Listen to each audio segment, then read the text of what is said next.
Дорогие друзья, всем добрый вечер.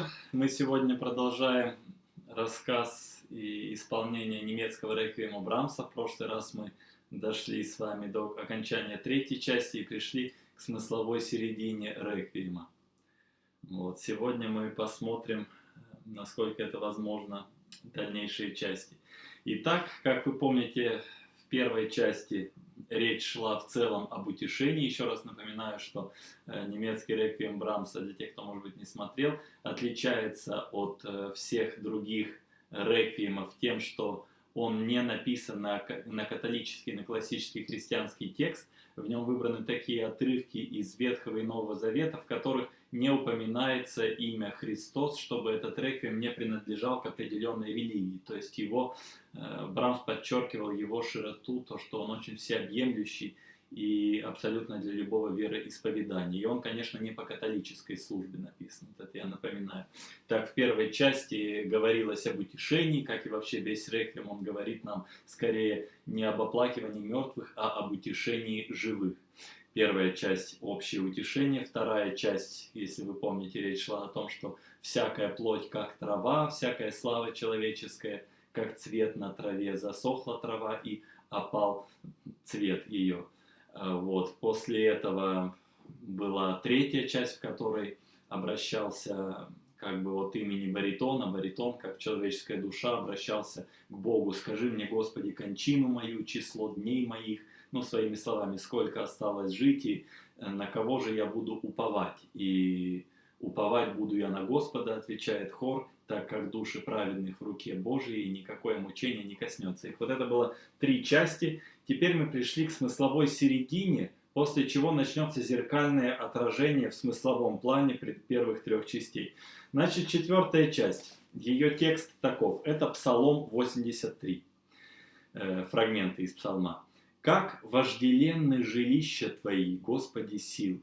Истомилась душа моя, желая во дворы Господни. Сердце мое и плоть моя восторгаются к Богу живому. Блаженны живущие в доме Твоем, они непрестанно будут восхвалять Тебя». На этот текст я сейчас буду играть часть, я думаю, она говорит сама за себя. Это светлая часть, мы пришли к какому-то райскому состоянию сознания. Сначала идет вступление, и потом поет хор прекрасную мелодию. Так, сейчас звук.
Смотрите, какая интересная такая длинная мелодия. Хор поет: «Как вожделенны жилища Твои, Господь Саваоф, жилища Твои». И все время такая, какая здесь грустная тоска, только грустная тоска говорят о чем-то действительно грустном, а здесь грустная тоска имеется в виду в возвышенном таком плане. Очень возвышенное состояние, постоянно мажор, минор переливаются, такая бесконечная мелодия. И эти даже переливы, если хотите,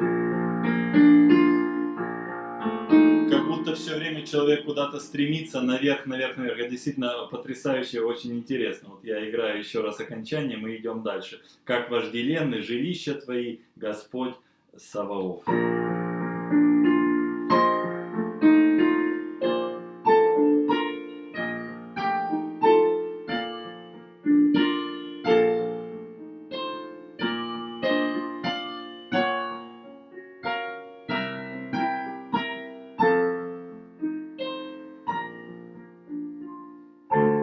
И теперь утешение такое.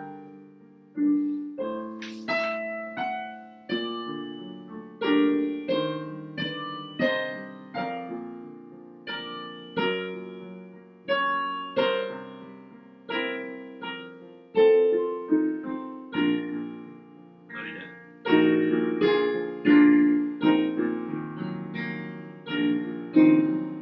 Моя душа воздыхает по Господу дальше, воздыхает и просится Господу. Посмотрите.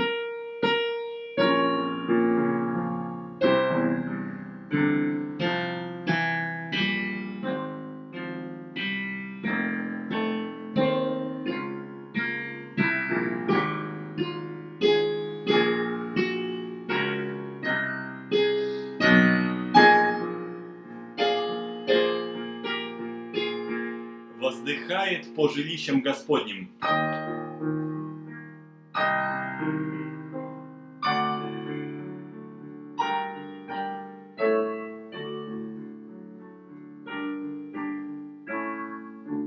Потрясающе, смотри, как красивая мелодия. По жилищам Господним.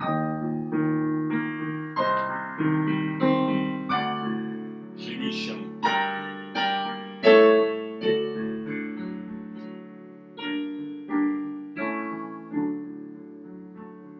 Опять моя душа воздыхает, моя душа и моя плоть.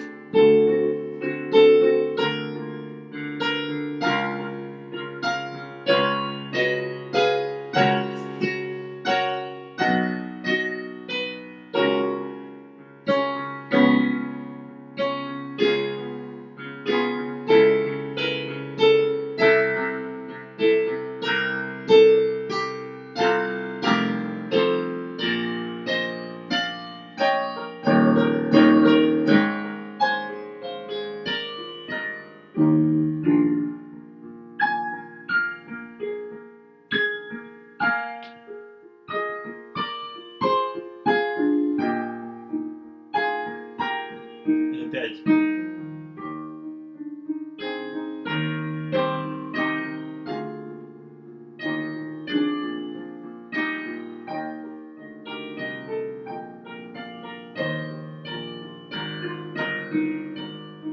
Ну, смотри, как интересно так строится эта мелодия. Тут излишние слова, как я сказал, я просто буду играть.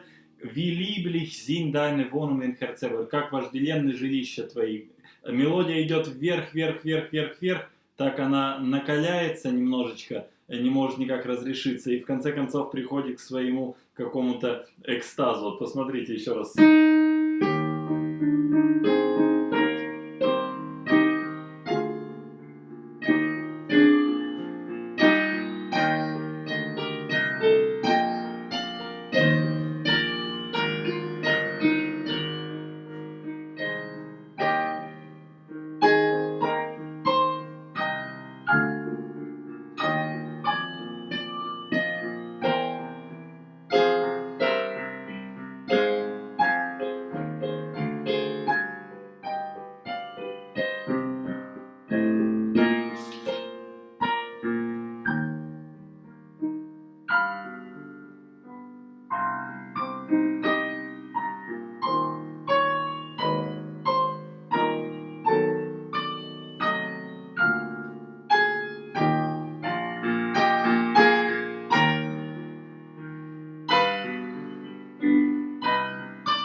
Здесь текст идет такой, что те, как бы, да будут благословенны те, кто хвалят тебя в вечности. И такая мелодия идет у всего хора, переливающаяся полифония. Кто хвалит тебя в вечности. Посмотрите.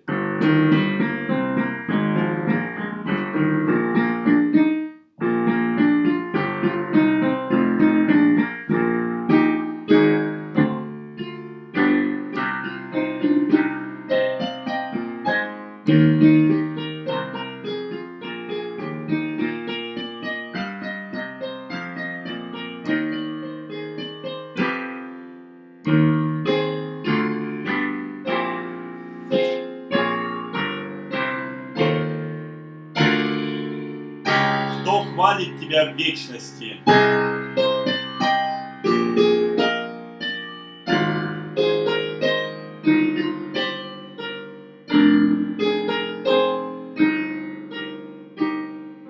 В вечности.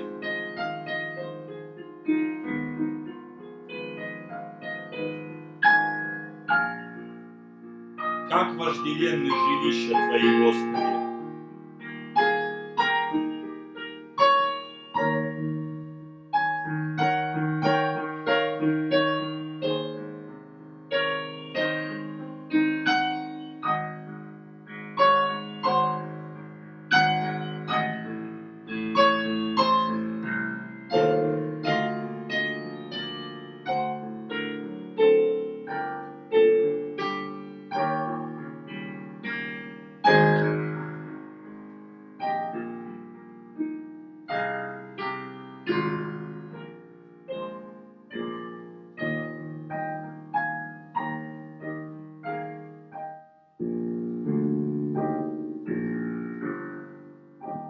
Вот таким образом заканчивается эта часть. Тут вот слова излишние, я еще раз говорю, да. Все приходит к тому, что это такая созерцательная картина райского какого-то состояния сознания, райского пребывания мысленного, собственно говоря, и физического. Как оканчивается такая кульминация, как вожделенны Твои жилища.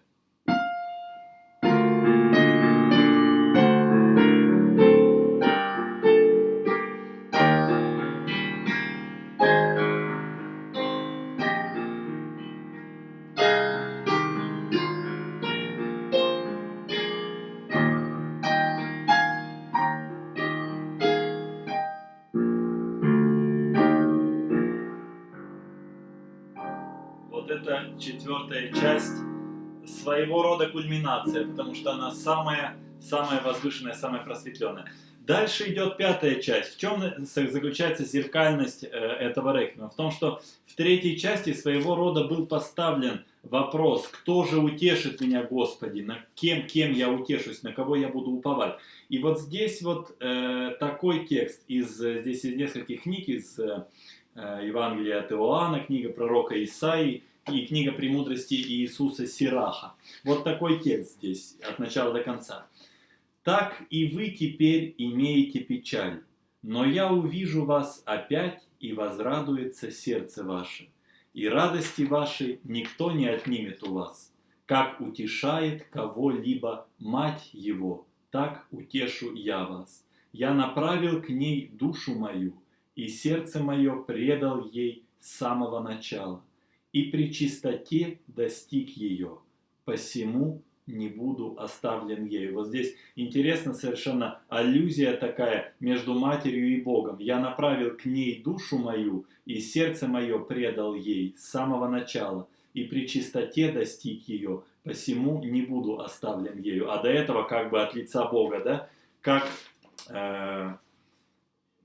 Так и вы теперь имеете печаль, но я увижу вас опять, и возрадуется сердце ваше, и радости вашей никто не отнимет у вас. Как утешает кого-либо мать его, так и я утешу вас. Эта часть написана для сопрано соло с хором. Я попробую играть в основном оркестровую фактуру, но где-то тоже хор и сопрано. Это совершенно потрясающей красоты, абсолютно небесной красоты музыка. Попробуем вместе ее послушать. Значит, так и вы теперь имеете печаль, но я утешу вас. Вот здесь перекликается все время чисто брамсовские вот эти гармонии, мажор и минор. Условно говоря, вы сейчас услышите, где-то светлая музыка, тут же она уходит в печаль, потом обратно возвращается. Но это совершенно сделано потрясающе. Сначала идет вступление.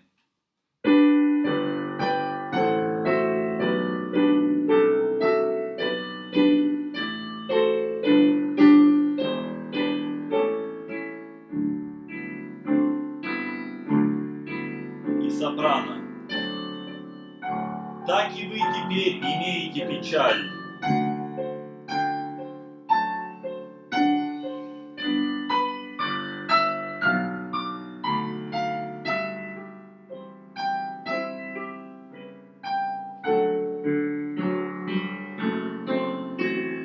Печаль. Тра.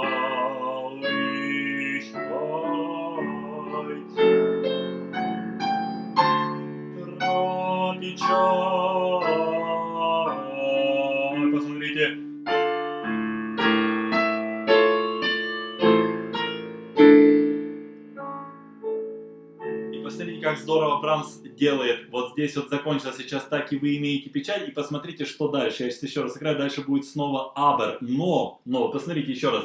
Так и вы, так имеете печаль, если переводить, да? Но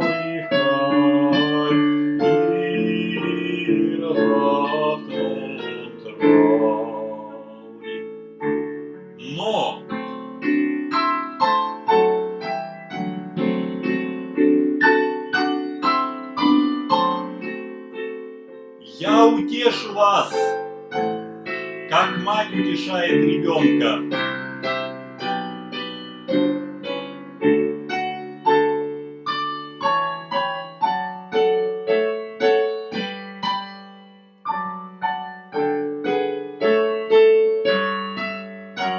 Как мать утешает ребенка.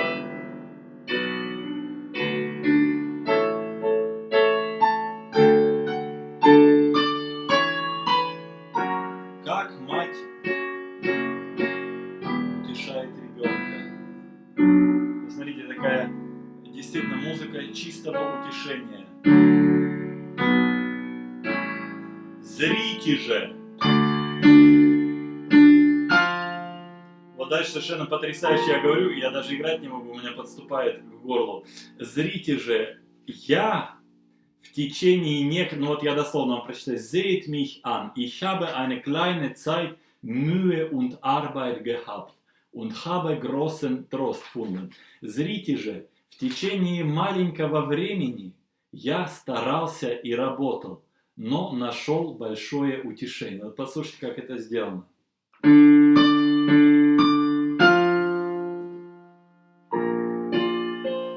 Ich habe eine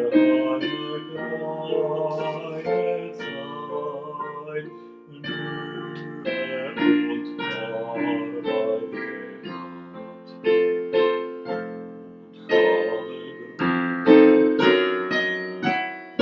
нашел утешение.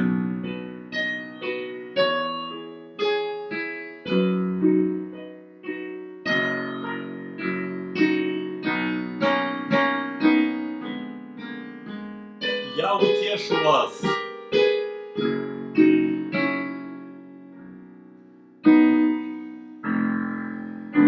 Опять, малое время я работал, имеется в виду на земле, да?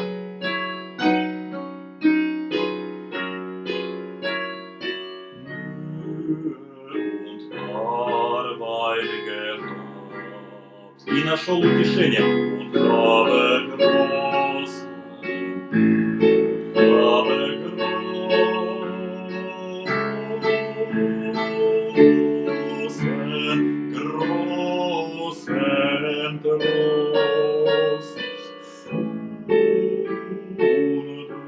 Посмотрите, я еще раз играю. Сопрано поет. И нашел утешение, долго работал, мучительно, но нашел утешение. И хор вторит. Я утешу тебя, вас. Да, вот смотрите, я еще раз играю.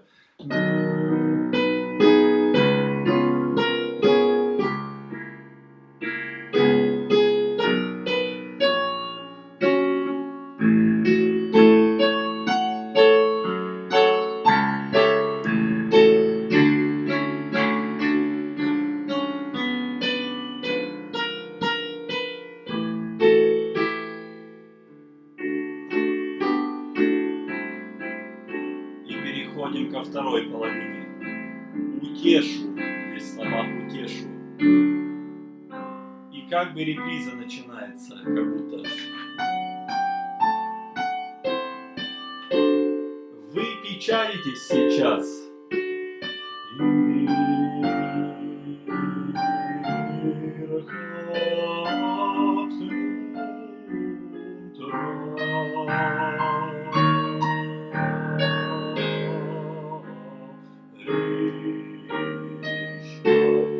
Вы теперь имеете печаль.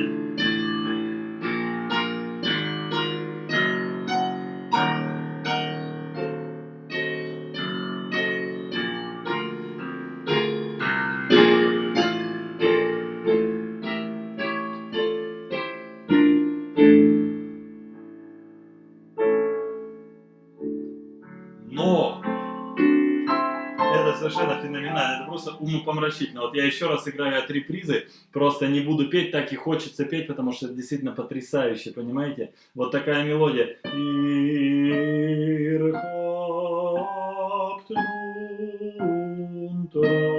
Вы имеете теперь печаль.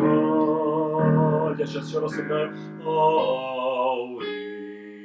И посмотрите, как утончается, послушайте у Брамса внимательно. Сопрано поет такую мелодию. Вы имеете печаль. Ирхаптнун траурика. Посмотрите, что в гармонии.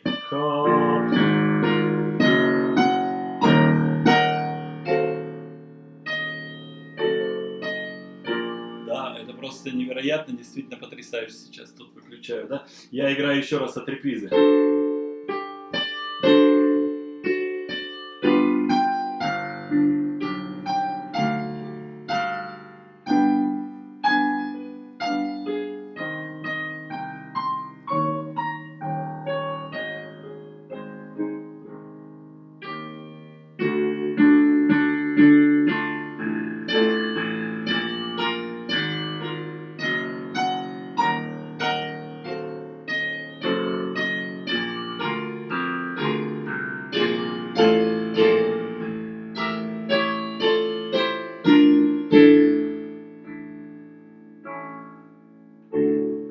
Но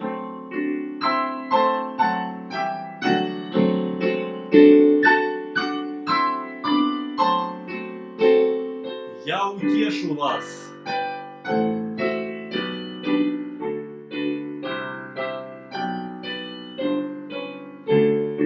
Как мать утешает ребенка.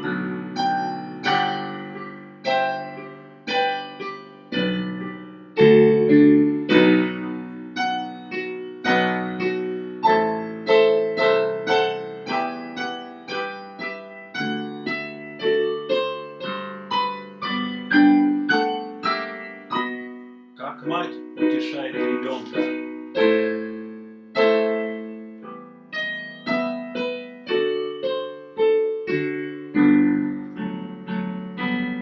И здесь уже пришло к успокоению.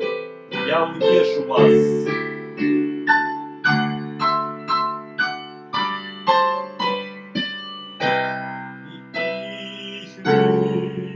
И снова увидите меня, увижу вас.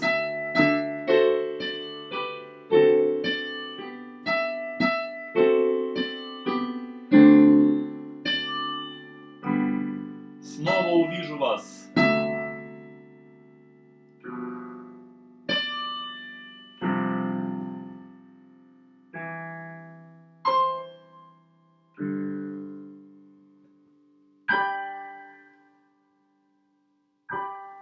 Вот таким образом. Совершенно потрясающая часть. Я категорически всем рекомендую, если вы, допустим, хотите с чего-то начать слушать немецкий реквием, не целиком, если наберите именно эту часть. Это очень трудно для сопрано. Здесь очень сопрано всегда тяжело это петь. Это виртуозный уровень нужен. Потому что мелодия очень простая, но там нужно и дыхание уметь держать. И все действительно виртуозный уровень. То есть мало кто способен вообще это спеть в мире. Но это совершенно небесной красоты и небесной силы музыка. Вот эти вещи, конечно, они... однажды их услышав, они не отпускают никогда.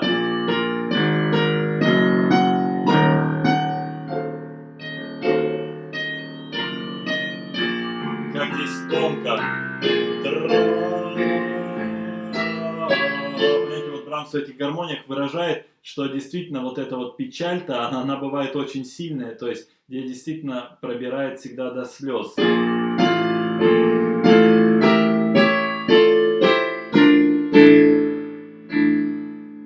Но все равно, но я утешу вас, все равно вот это но.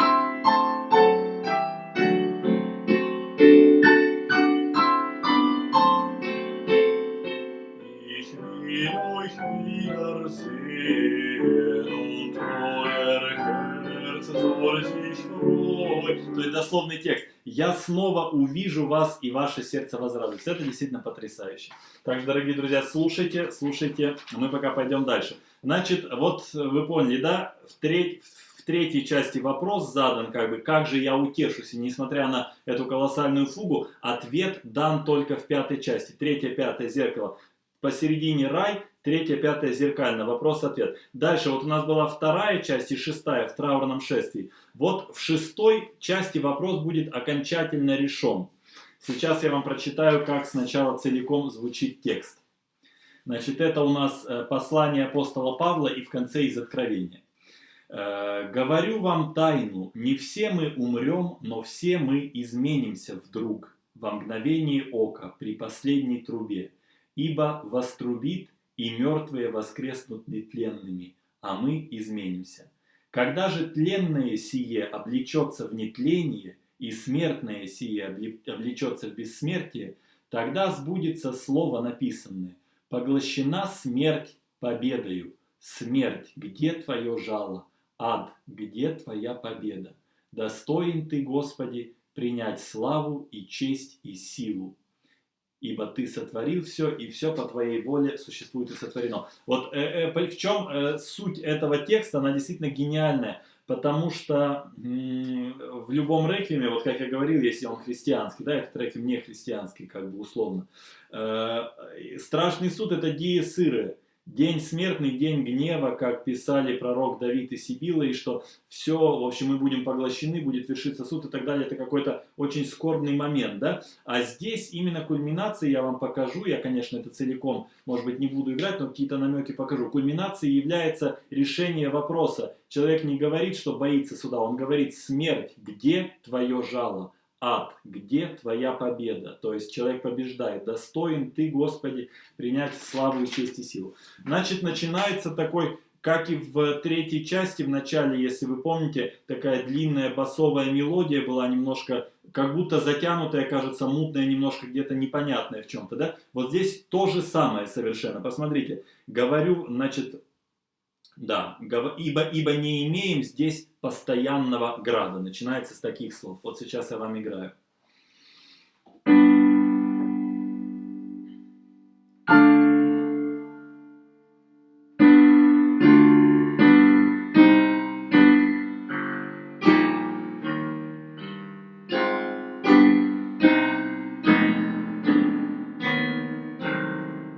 Ибо не имеем здесь постоянного града, но имеем будущий град. Вот такие слова.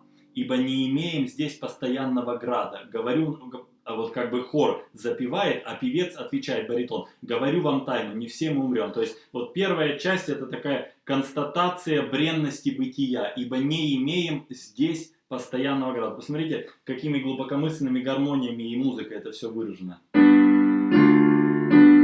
Даже вот само начало. Какая-то надежда, может быть.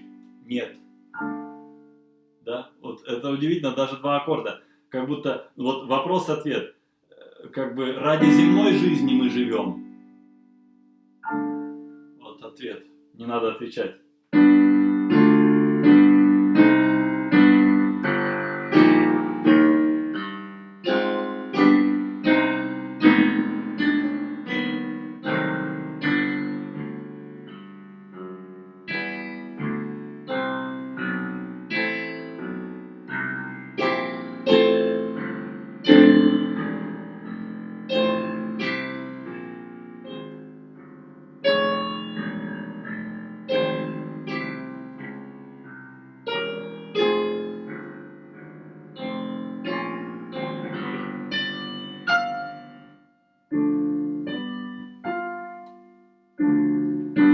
Не имеем здесь постоянного града.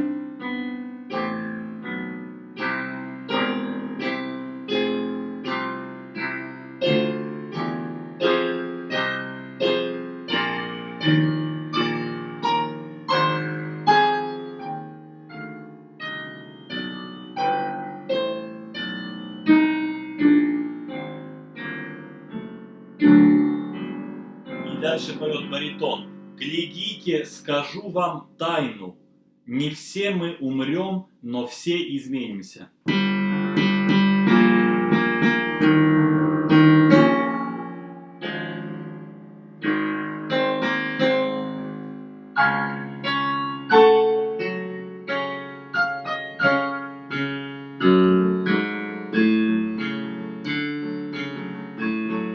повествовательный такой характер, напряженно-повествовательный.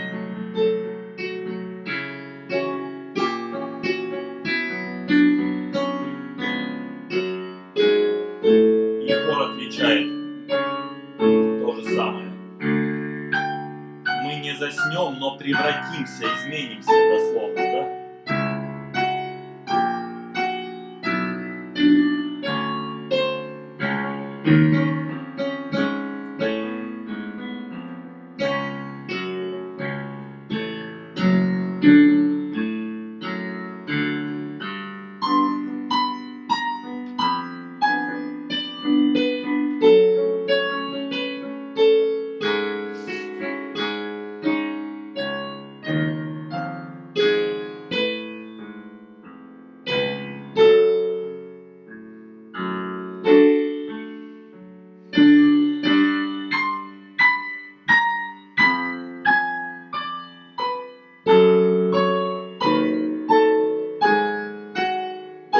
Повествование закончилось, и внезапно, во мгновение ока, дальше вот такой переход, баритон поет, внезапно, во мгновение ока, получается, если дословно, при последней трубе, во время последней трубы, вот он поет, во время последней, внезапно это произойдет во мгновение ока.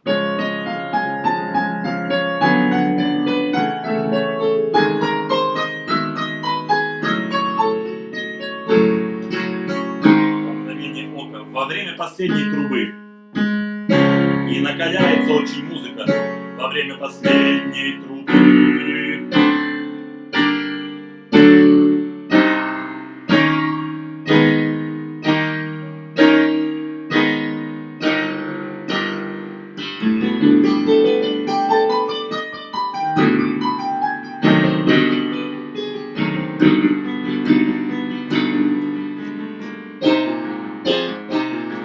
Вот хор, это идет такой переход, так как вот эти самые слова: во мгновение ока при последней трубе, ибо вострубит, и мертвые воскреснут нетленными. И очень такой хоровой эпизод, напряженный достаточно, так как во время последней трубы, вот прямо утвердительно хор поет, как бы с моей точки зрения здесь такая борьба вот со смертью. Это все приведет к тому, что смерть, где твое жало.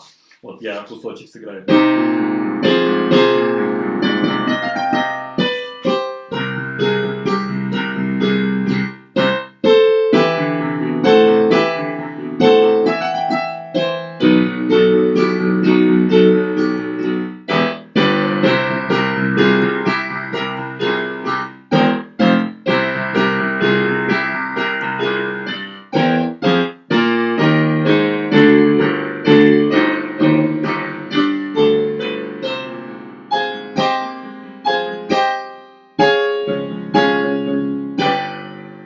Здесь баритон опять говорит: тогда исполнится написанное слово. Вот это опять подходит. Посмотрите, как интересно. Сразу такой затуманенный немножко повествовательный характер, опасный где-то.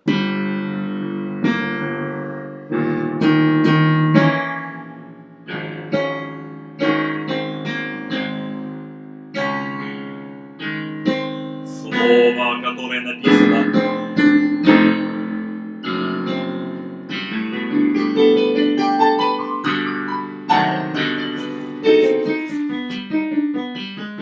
И опять вот эта вот смерть, на ту же самую музыку, смерть, где твое жало. То есть вот этот эпизод строится следующим образом, еще раз, это просто важно понимать.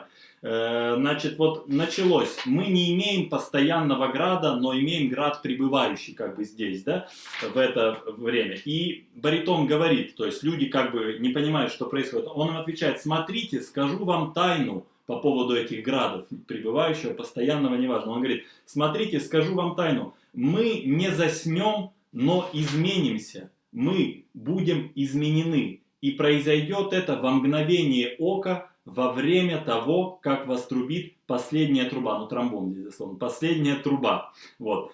И дальше вот это вот.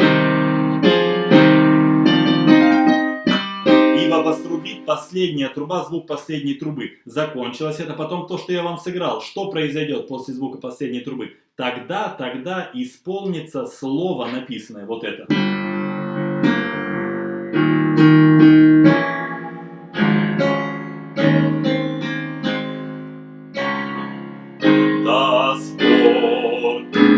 geschrieben.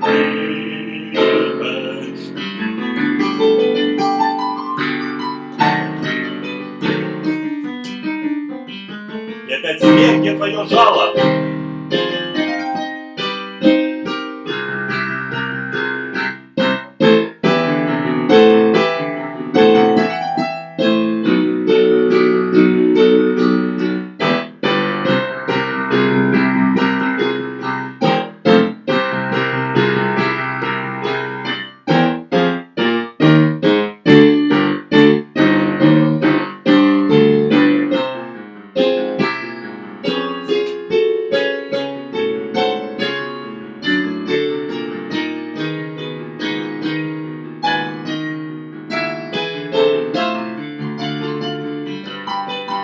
Вот это вот совершенно феноменальный фрагмент, я сейчас его буду играть, как происходит вот эта борьба. Вот здесь, значит, такой текст идет: смерть поглощена, смерть побеждена, смерть поглощена, смерть побеждена, смерть, где твое жало? Вот на этих таких вот гармониях, как бы очень напряженных, как будто непонятно немножко какая тональность.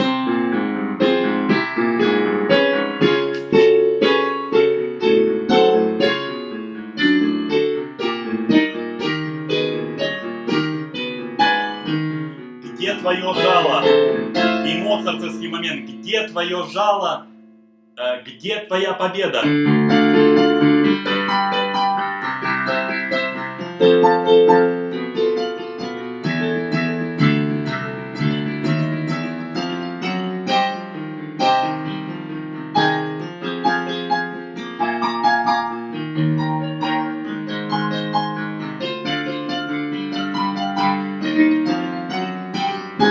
И вот крик души: смерть!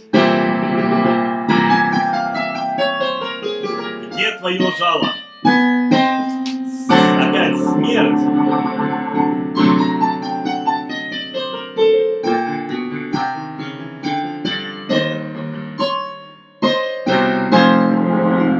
Смерть! Где кульминация?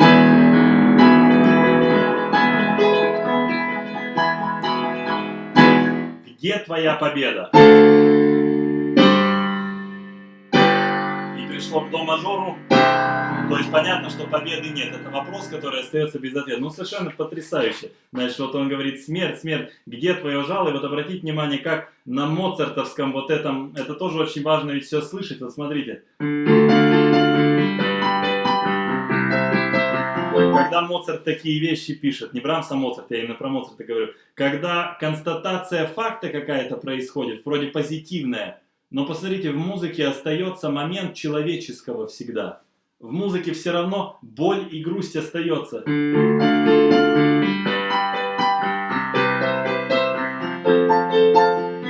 Все равно страдать пришлось, понимаете?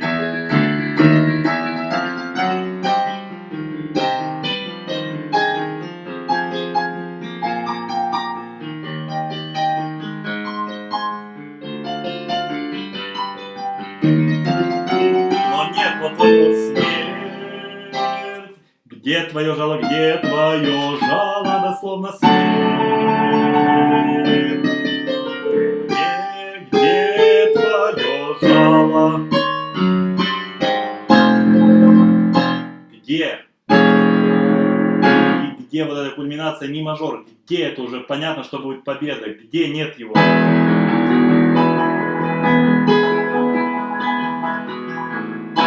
Где твоя победа? И это все приводит нас к фуге.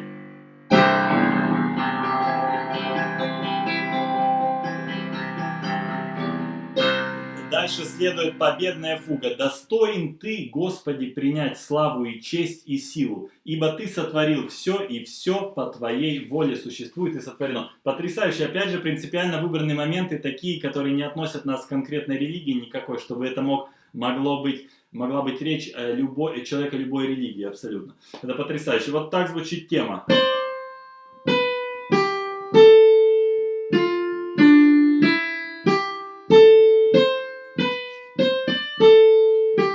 Значит,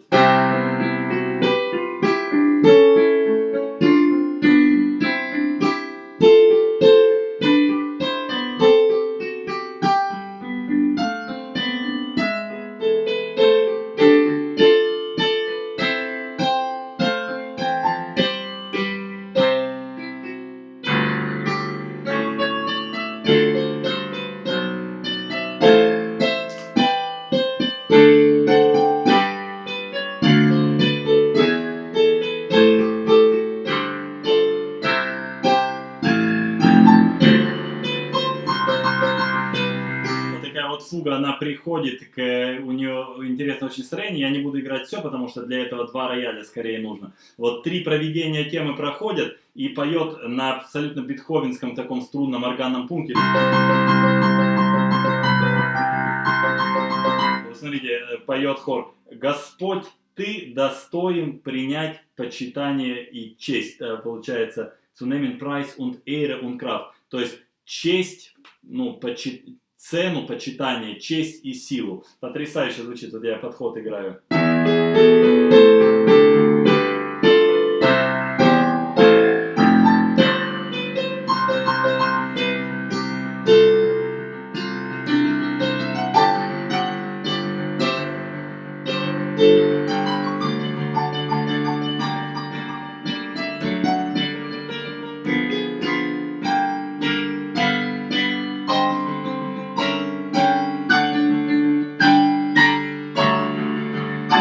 Чистый Брамс тоже, я вот дальше сейчас кусочек пропущу, что здесь происходит, вот эти вот переклички. Господь, ты достоин.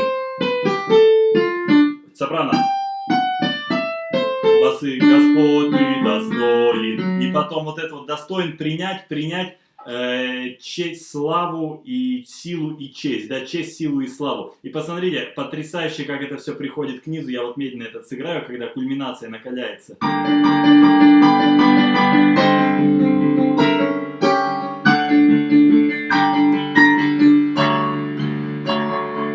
Опять вот рука Божия из 3-й части. Потрясающе совершенно. И вот таким образом идет эта фуга на такой теме. Потом очень интересный момент идет, когда хор уже фуга сама заканчивается, и что «Господи, ты достоин принять», вот такой лицензионный перевод, «Ибо ты сотворил все», «Господи, ты достоин принять славу и честь и силу», да, славу и честь и силу.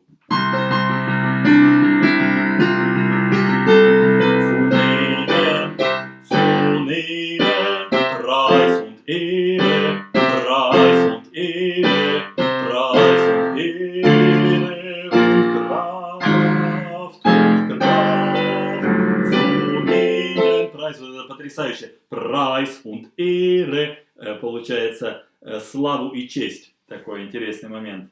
Zu nehmen, Preis und Ehre, Preis und Ehre, Preis und Ehre, Kraft, zu nehmen. И так далее, и так далее. Ну, действительно потрясающая. Фуга очень большая, очень длинная. Я вам рекомендую ее слушать, потому что это либо нужно 2 рояля играть, либо я такую вам только редуцированную очень фактуру здесь могу сыграть, да? И таким образом это все приходит, гениальная кульминация к концу, к тому же самому. Ты достоин принять славу и честь и силу.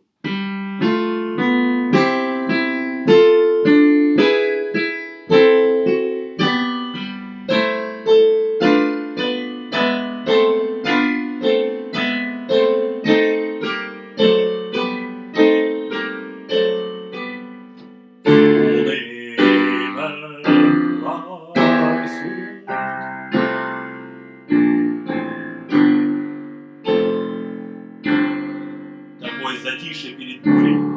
И опять.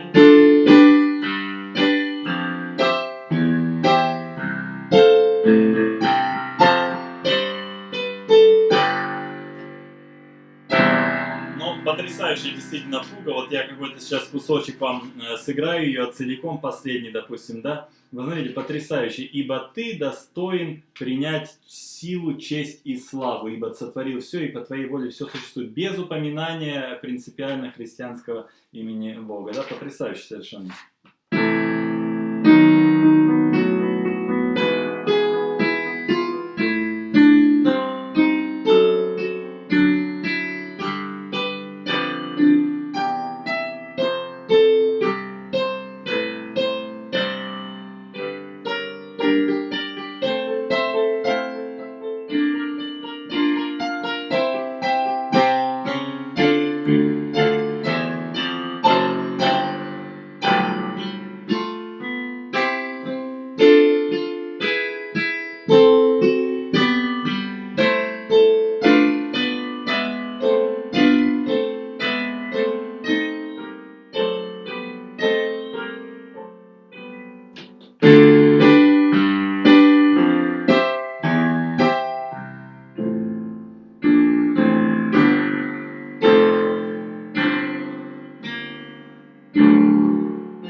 вот такой вот потрясающий действительно момент, очень сильный.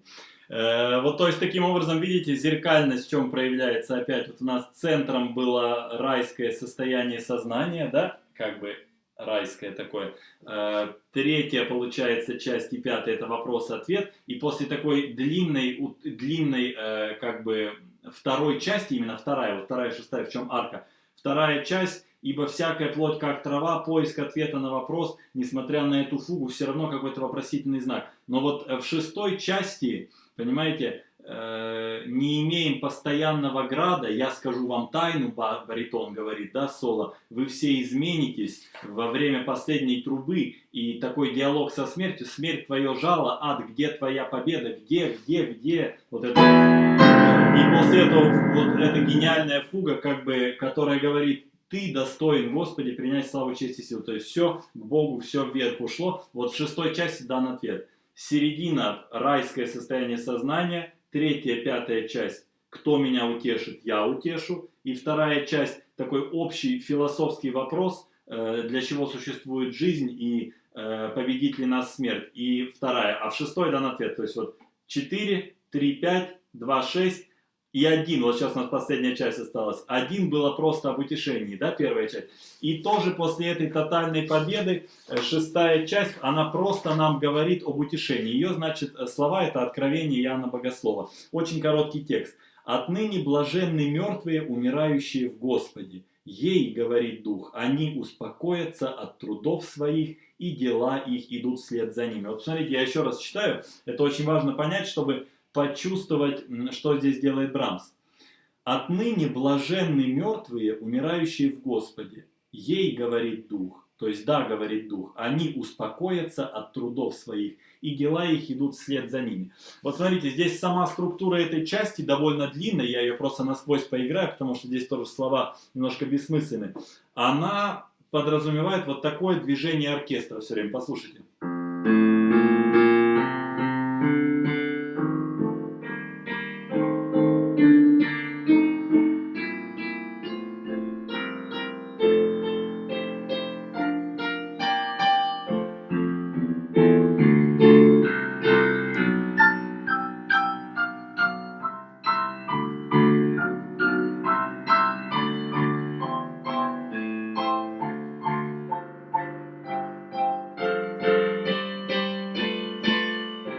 Видите, вот такое убаюкивающее, плавающее не в каком-то смысле. Как будто такая, мы плывем, такая колыбельная, ну в таком философском смысле колыбельная такая идет, да. И вот на этой всей фактуре, я этот как бы целиком сыграть просто невозможно, здесь нужно 2 инструмента, но я что-то изображу, да. Поет сначала сопрано партия, потом будут басы петь. «Блаженны мертвые, умирающие во Господе отныне». Ну, в немецком в конце идет. Вот так это звучит мелодия. Я ее сейчас просто спою. Сыграю лучше.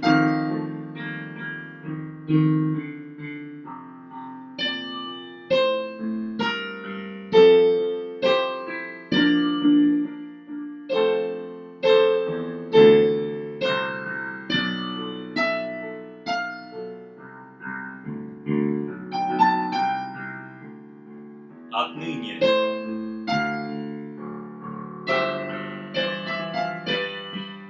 И басы то же самое.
умирающие во Господе, все успокаивается постепенно.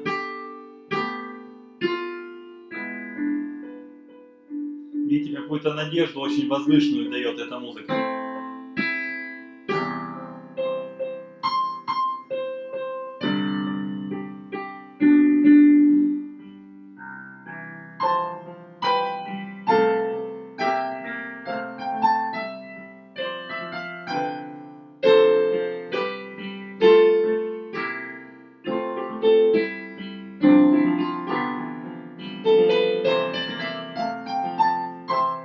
И дальше.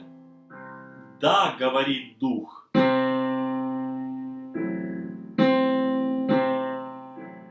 Смотрите, как философски.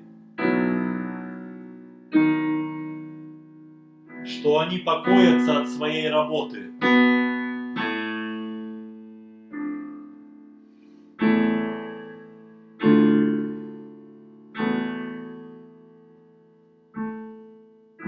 И посмотрите, и в рай полетели.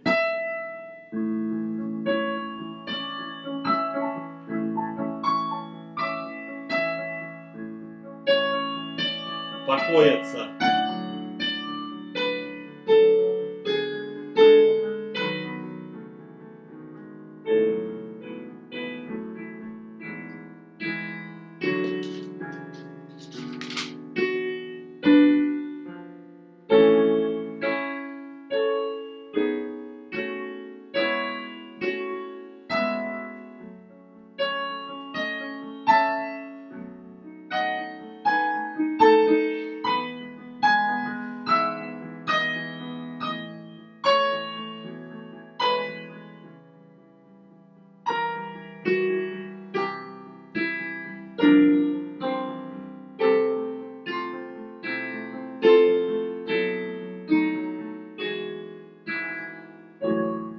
И их дела идут вслед за ними.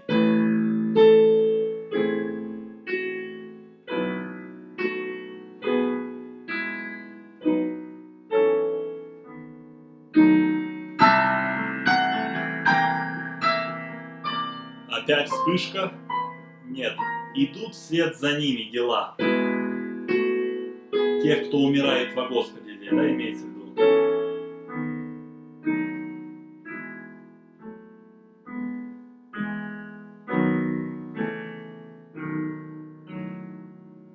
Да, говорит Дух.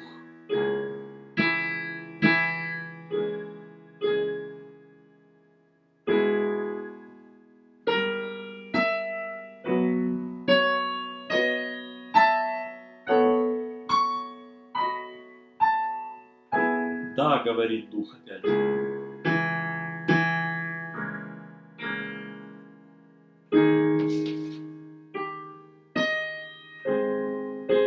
Что успокоятся они.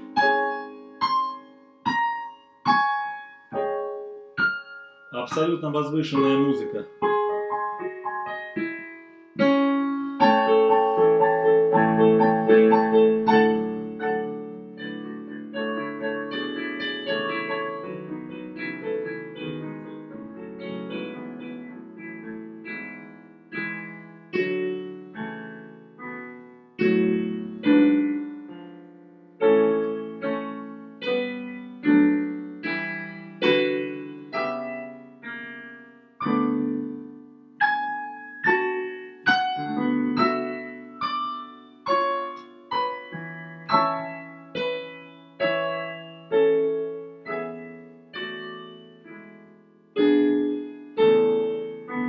Абсолютно потрясающая музыка, она действительно убаюкивает, куда-то уносит в другие миры. И пошла реприза. Опять блаженны мертвые.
Все блаженные мертвые, умирающие во Господе. Все время одна и та же, да? Я просто насквозь играю. Отныне.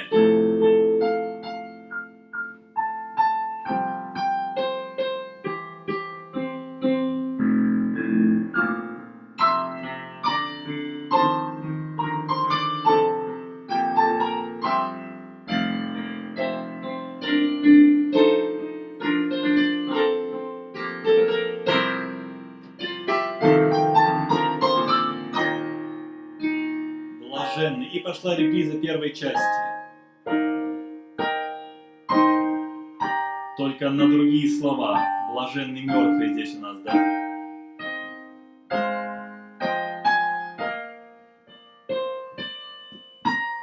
Но смысл в том, что это все приходит к началу. Понимаете, с чего начался реквием?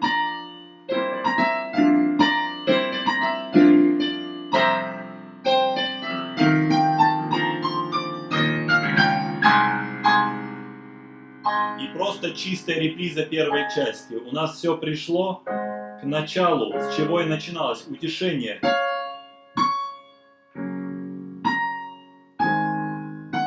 И посмотрите, как звучит эта модуляция здесь.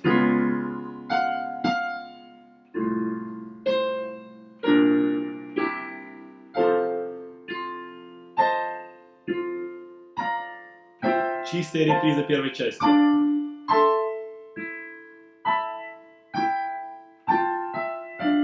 Блаженны мертвые, умирающие во Господе. Ибо успокоятся они, а дела их идут вслед за ними. Дела их идут вслед за ними. Господа, сейчас через 10 секунд прервется эфир. Я его заново включу, потому что хочется договорить чуть-чуть. Вот сейчас я заново включу, потому что это очень важные вещи. Не уходите, да?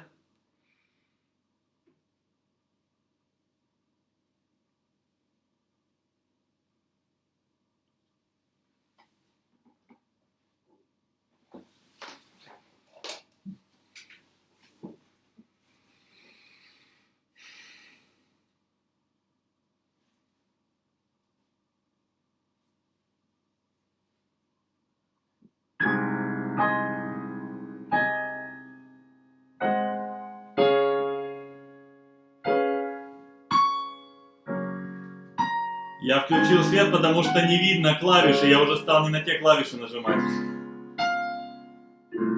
Вот посмотрите, это феноменально совершенно, вот что здесь происходит, да? Здесь полная, абсолютно музыка начала, просто нота в ноту в оркестре, только другие слова, другие немножко гармонии, хоровые аккорды, то есть другая немножко мелодика.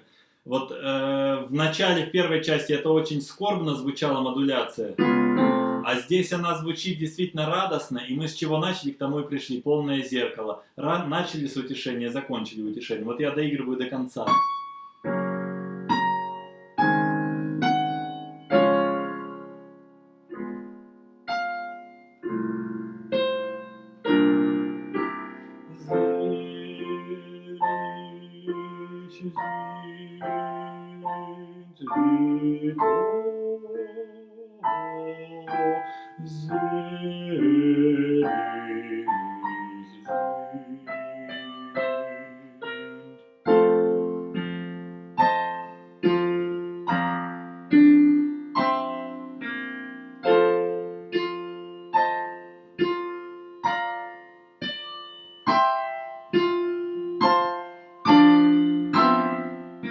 Блаженны мертвые, умирающие во Господе, да, ибо дела идут вслед за ними,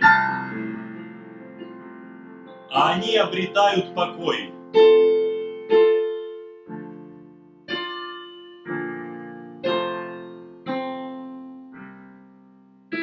Блаженны и заканчивается словами блаженны, блаженны.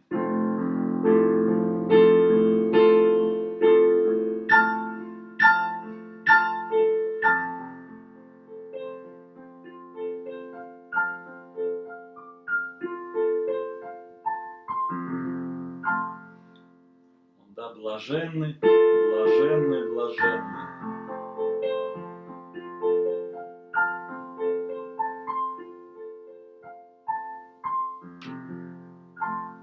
Вот таким образом на тихой тоже ноте, да, очень важно это здесь, завершается, послушайте эту тишину, завершается реквием немецкий. Вот, дорогие друзья, большое спасибо всем за внимание. Я надеюсь, что это было полезно вам. Эти лекции направлены не на то, чтобы, собственно, слушать это на рояле. Я просто как конферансье, собственно, на уроках муз-литературы что-то вам показываю, да, немножко объясняю, рассказываю. А так, в целом, конечно, это лучше слушать в оркестре, просто понимая структуру. Итак, вот основные вехи, подводя итог, да, немецкий реквием, чем он хорош, что, потому что все равно до сих пор существует некоторый такой тонкий момент, да, что, ну вот, допустим, христианские же в основном произведения композиторы писали, классические, да, и другие религии, ну, как бы не все, так скажем, сегодня уже шире гораздо это все, да, но тем не менее, не все принимают, вот. Поэтому вот что касается Брамса, этот первый реквием не принадлежит к религии, к конфессии никакой. Брамс специально выбрал строки Ветхого и Нового Завета, где не говорится ни о Христе, ни о конкретных именах Бога, где говорится об утешении, о том, что существует просто в целом какая-то высшая сила, к которой мы все стремимся. Вот. То есть он отличается по структуре и по смыслу от всех реквиемов других композиторов. Такие же произведения есть еще у Шуберта, вот, у Хайнриха Шютца. Я вам очень рекомендую, кстати, Шютц вспомнил. Действительно колоссальный композитор 17 века. У меня много дисков очень его, я в одно время увлекался. Вот вообще лучше в ту музыку уходить всем. Лучше изучать, вот я сам увлекаюсь, например, очень сильно музыкой, ну, где-то, так скажем, с 11 по 14 по 15 век у меня, ну, хобби, можно сказать, исполнять это трудно все, но это действительно колоссальная музыка, и там просто, ну, невероятное количество откровений, это все к Богу направлено. Вот, то есть были предшественники, но Брамс самый такой настоящий пример внеконфессиональной музыки, реквиема. И он направлен не на то, чтобы хоронить людей, как другие реквиемы, формально, хоть реквием Верди в зале исполняется, но реквием это похоронная служба. Вот. Реквием Брамса, он не похоронный, он не хоронит мертвых, а утешает живых. Да? И сам Брамс говорил, охотно бы убрал слово немецкий реквием и оставил бы просто человеческий реквием. Реквием для людей. Вот. И он имеет потрясающую структуру зеркальную. Первая и шестая часть в целом утешение, выход в космос, так скажем. Вторая часть и шестая, первая и седьмая, да? Вторая часть и шестая зеркально, одна очень монументально задает вопрос в целом о существовании, о смысле бытия, о том, победит ли нас смерть или мы ее. И в шестой части дается утвердительный ответ. Дальше третья часть и пятая зеркальная, потому что в третьей задается вопрос, кто же утешит меня в жизни. И в пятой части как бы через сопрано такой ответ от лица ангела или Бога дается: «Я утешу тебя, как мать утешает ребенка». И средняя четвертая часть, она очень здорово на своем месте стоит, она как бы «Благословенное жилище Твои, Господи». Просто человек не задает вопросов, он просто созерцает красоту. Вот такое монументальнейшее произведение, оно, кстати, не очень длинное, оно идет 1:15 примерно, допустим, короче, чем «Реквием Верди», чем «Страсти», например, Баха там, или «Оратории», да, но это действительно чудо, одно из моих любимейших произведений, немецкий реквием, и очень близко оно лежит к моему сердцу, и обращайтесь, я вам порекомендую и записи, вот скоро на канале Национального симфонического оркестра наша запись выйдет с хоровой капеллы Республики Башкортостан, вот, так что можете посмотреть. Ну, действительно, такими произведениями можно жить. Я вот там сам могу сказать, что от себя, просто, может быть, это кому-то интересно, иногда занимаешься музыкой 20 века, много довольно, да, или таким поздним романтизмом, и немножко понимаешь, что тебя, ну, как бы одолевают страсти, что ли, какое-то беспокойство присутствует в жизни, еще что-то. А когда вот уходишь в Брамса и туда-назад, ну вот особенно я с Брамсом несколько раз замечал, с Брамсом, с Брукнером, эта музыка настолько способна питать, то есть это не какие-то, я не знаю, там, верования, поверья там, или выдумки, это то, что вот я лично на себе проживаю. Эта музыка дает возможность находиться в состоянии абсолютной полноты и гармонии с самим собой, когда ей много занимаешься. Вот. Тебе никуда не хочется ни кого-то видеть, встречать, еще что-то. То есть ты сам по себе рад даже просто когда ты один, состоянию полноты и гармонии. А уж если дальше ты видишь людей, то, соответственно, радость только увеличится. Поэтому это вот свойство музыки. Вот Брамс, он все-таки еще относится, хотя он жил в одно время с Чайковским, и он и считается романтиком даже, но в какой-то степени. Но это все-таки классический композитор. Его феномен в том, что он спустя там 30-40 лет после бетховенских симфоний написал симфонии чуть ли не более классические, чем Бетховен сам. То есть это действительно человек-феномен и величайший мастер. То есть уровень его просто мастерства, если не говорить о каких-то божественных откровениях, он превосходит, ну, я думаю, не то что превосходит, но он находится на самом высочайшем уровне, на уровне Баха, Бетховена, Шуберта и вот Брукнера и таких вот, и же с ними, как говорится. Вот. Ну а божественные откровения, которые есть в музыке Брамса, это совершенно невероятно. Так что всем рекомендую слушать песни Брамса, симфонии Брамса, инструментальную музыку совершенно потрясающая, да. Квинтеты, трио, виолончель, ну, скрипичный трио, скрипка, виолончель, фортепиано, квинтет, сонаты для скрипки и фортепиано Брамса, это просто невероятно. Это вот я пример с Шубертом приводил вам, когда сидишь и закрываешь глаза и просто летаешь в каких-то высших мирах. То есть Брамс это действительно потрясающий композитор, и это тот композитор, который ведет нас вверх, к Богу, в космос, как хотите называть. Вот, поэтому я всем рекомендую заниматься Брамсом. У меня вот даже, я тут основательно готовился, цитат у меня вот Библия на немецком здесь, чтобы было все по-честному, чтобы я вам не с русского языка переводил. Вот. Всем большое спасибо, дорогие друзья, и до новых встреч. У нас, значит, я вам заранее хочу сказать, что следующий эфир будет в субботу. Дело в том, что я действительно очень много времени провожу, чтобы проводить такие эфиры. Ну, просто занимаюсь очень много.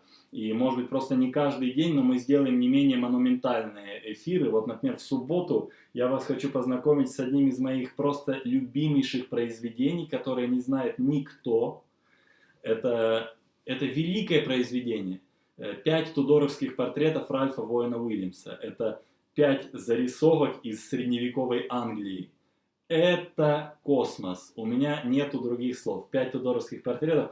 Причем эта музыка не какая-то высокодуховная или религиозная. Конечно, в ней куча смыслов, но она просто вот, в ней чистота и красота. Это чистый ручей, без каких-то подтекстов, а просто зарисовки средневековой Англии, наполненные таким колоссальным искрящимся духом радости и веселья, что это, ну, действительно невероятно. Вот. Поэтому в субботу будет эфир по 5 тудоровским портретам. Ну, а, собственно, на следующей неделе я вот проанонсирую, я посмотрю, насколько я смогу, но, видимо, придется уже смочь. Как вы понимаете, ну, по партитурам играть это тоже трудно, да?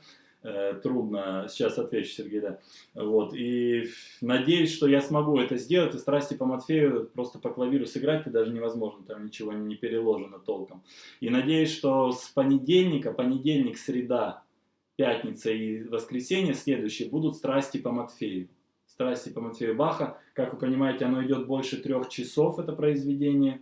То есть при всем желании, даже если в таком режиме, как с Брамсом, это, ну, как минимум нужно будет, я не знаю, ну, минимум 6 часов это точно, а так, скорее всего, часов 8 уйдет, поэтому это будет 4 очень длинных эфира.